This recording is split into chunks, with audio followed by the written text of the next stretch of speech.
Fala família, bem-vindos ao canal Brasil em Foco e essa notícia vem diretamente com o Gustavo Gayer. Ex-ministro do Lula está fugindo do STF, a fuga do taradão.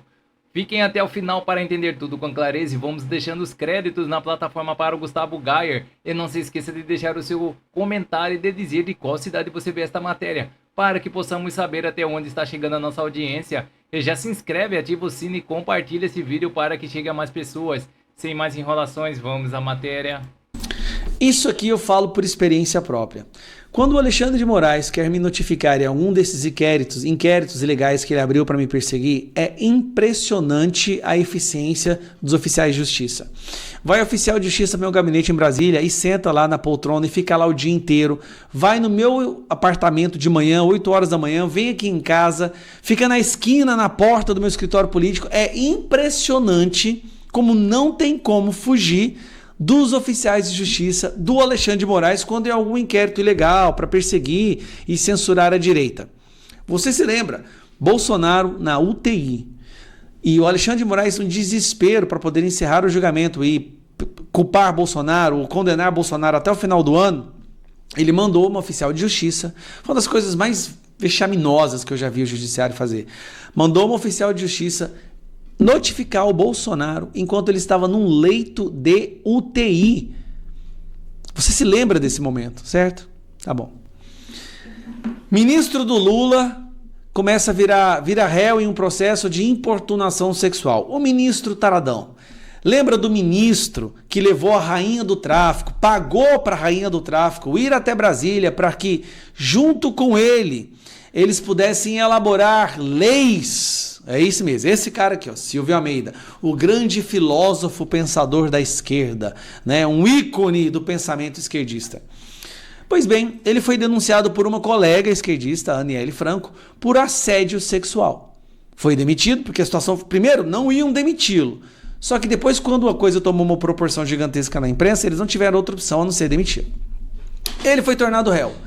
Já tem 4 meses que o STF está tentando notificar esse cara e eles não conseguem encontrar. Gente, uma vez que eu tentei fugir, eu consegui 1 semana. Mas sim, tem que se enfiar no buraco. Você tem que sumir do mapa. 1 semana, o oficial de justiça ele fica lá na poltrona do gabinete, fica na porta do apartamento, fica na esquina de onde você trabalha. É impressionante. Agora, quando é o caso desse cidadão, não consegue encontrá-lo. E aí, Silvio Almeida não é encontrado pela justiça e atrasa processo no STF. Ex-ministro dos Direitos Humanos não foi localizado no endereço informado. PGR apresentou novos locais para a tentativa de notificação. Peraí, mas ele não voltou a dar aula? Então, o pessoal aí do STF, a PGR, sabe onde ele trabalha. Ele está dando aula agora. Ele foi contratado por uma faculdade, parece, né? O cara está vivendo a vida dele normalmente e não consegue encontrar. Agora, para notificar uma pessoa que acabou de sair de uma cirurgia, eles mandam alguém, tá alto aqui, né? Eles mandam alguém na UTI, se for preciso, gente, na UTI. Inclusive, eu mesmo estava na UTI esses dias por uma cirurgia que eu fiz. Eu falei, olha, gente, não se preocupem não se assustem. A qualquer momento pode chegar um oficial de justiça aqui a mando do Alexandre de Moraes e vocês vão ser obrigados a deixar ele entrar para me notificar enquanto eu estava todo entubado lá, todo dopado de remédio, por conta da cirurgia que eu fiz. Mas assédio sexual, importunação sexual, ser tarado, não, aí não é problema. O problema é você falar coisas na internet. O problema, a emergência de notificação, é caso você levante a esperança do povo em viver numa democracia, ou você falar alguma coisa que o Alexandre de Moraes não gosta da internet. Aí sim é inaceitável. Agora, assediar mulheres, importunar mulheres sexualmente, não tem problema. Aí a justiça ela é mais morosa, ela é mais lenta, né? Ela leva um tempinho mais devagar. É aquela coisa, né? 2 pesos e 2 medidas. Você sabia que o Lindbergh Farias só é deputado federal hoje por conta de uma liminar que até hoje o judiciário não derrubou? Você sabia que tem deputados ali que estão há anos fugindo de notificação e conselho? O Renan Calheiros, cara, ele bateu recordes, acho que é uns 20 anos, até o processo caducar. Como que eles conseguem? Eu fico pensando, cara, como que esse povo consegue?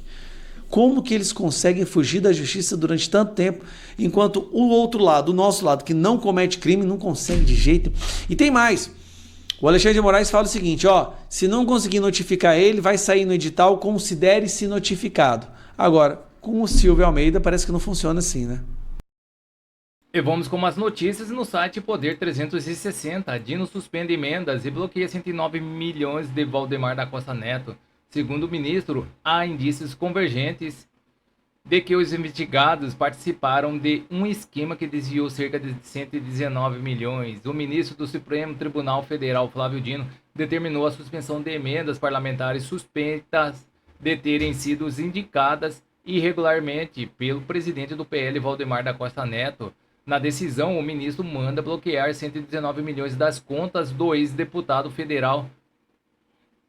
Segundo Dino, há indícios convergentes de que os investigados participaram de um esquema para direcionar irregularmente recursos de emendas parlamentares.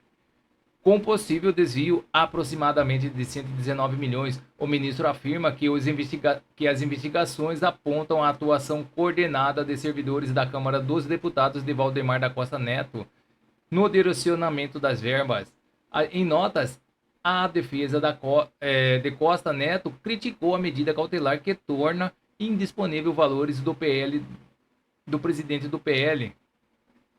Os advogados negaram qualquer irregularidade e avaliam que a decisão foi prematura, um período eleitoral.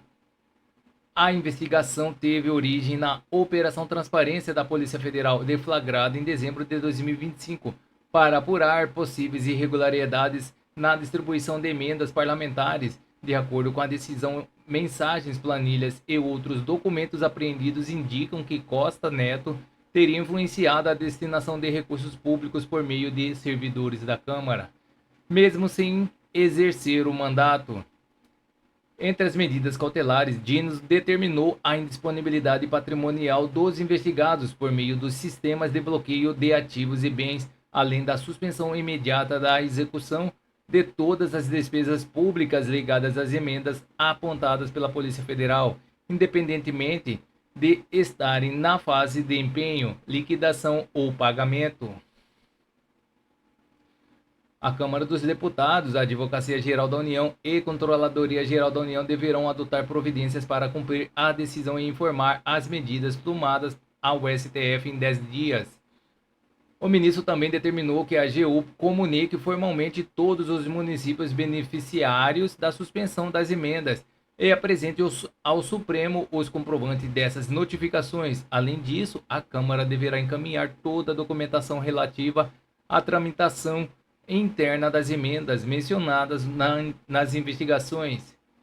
Dino afirma que o caso envolve possível violação dos princípios constitucionais da transparência e rastreabilidade na execução do orçamento.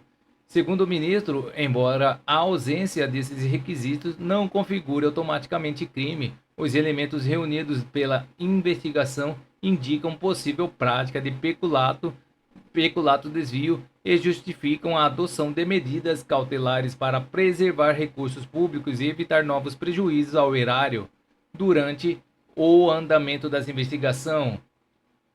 Então é isso, pessoal. Essas são as notícias que estão circulando nas mídias da internet. Não se esqueça de se inscrever, deixar o seu like e clicar no sino para mais informações sobre política. Agradeço a todos pela audiência.